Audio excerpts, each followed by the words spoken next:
എന്തെങ്കിലും ട്രീറ്റോ പാർട്ടിയോ ഉണ്ടെന്ന് പറഞ്ഞാൽ ഞാൻ വയറ് ഒഴിച്ചിട്ടിട്ടാണ് ഇറങ്ങാറ്. മാക്സിമം കഴിക്കണം എന്നുള്ളതാണ് നമ്മുടെ മോട്ടോ. ഇതിപ്പോൾ ഒരു ബുഫേ ഡിന്നർ ആയിരുന്നു. നമുക്ക് സ്റ്റാർട്ടേഴ്സ് ആയിട്ട് എന്തോ ഒരു ടൈപ്പ് ബ്രെഡും ചില്ലി ഗോബി നഗറ്റ്സ്, പിന്നെ കുറച്ച് വെജീസും ബീഫ് കട്ട്ലറ്റ്, പിന്നെ ചിക്കൻ ടിക്കയും ഉണ്ടായിരുന്നു. പിന്നെ ഡിപ്പായിട്ട് മയനീസും കെച്ചപ്പൊക്കെ എടുത്തിട്ട് ഞാൻ ഇതെല്ലാം കഴിച്ചു. അത് കഴിഞ്ഞ് നമ്മൾ മെയിൻ കോഴ്സിന് ഇറങ്ങി.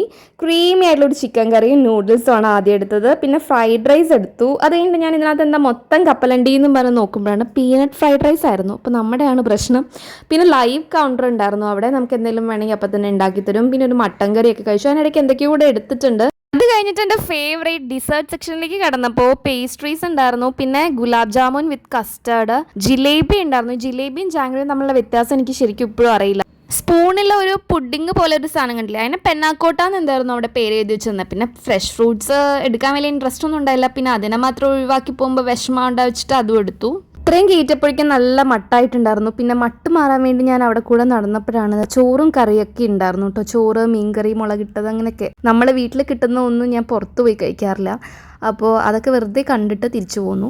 ഐസ്ക്രീം ആണെങ്കിൽ 4 ഫ്ലേവറാണ് അവിടെ വെച്ചിരുന്നത്. 4ഉം ഓരോ സ്കൂപ്പ് വെച്ച് എടുത്തിട്ട് ടോപ്പിംഗ്സ് ആയിട്ട് choco chips, tutti Frooti, caramel sauce എല്ലാം ലാവിഷായിട്ട് എടുത്തിട്ട് ഞാൻ വന്നിരുന്ന് കഴിച്ചു. ഇതോടെ അങ്കം അവസാനിച്ചു എന്ന് പറഞ്ഞിരിക്കുമ്പോഴാണ് ഉപ്പിലിട്ടത് കണ്ടത്. അപ്പോൾ പിന്നെ ഞാൻ നെല്ലിക്ക, ഇത് കാണുമ്പോൾ മാങ്ങ പോലെ ഉണ്ടെങ്കിലും റാഡിഷാണ്, മുള്ളങ്കി, പിന്നെ കുറച്ച് ക്യാരറ്റൊക്കെ എടുത്ത് വന്നപ്പോഴേക്കും ഒരു കൈ നീണ്ടു വന്നു അജാസ് ബ്രോയുടെ. പിന്നെ പാവല്ലേ എന്ന് പറഞ്ഞാൽ ഞാൻ കൊടുത്തു.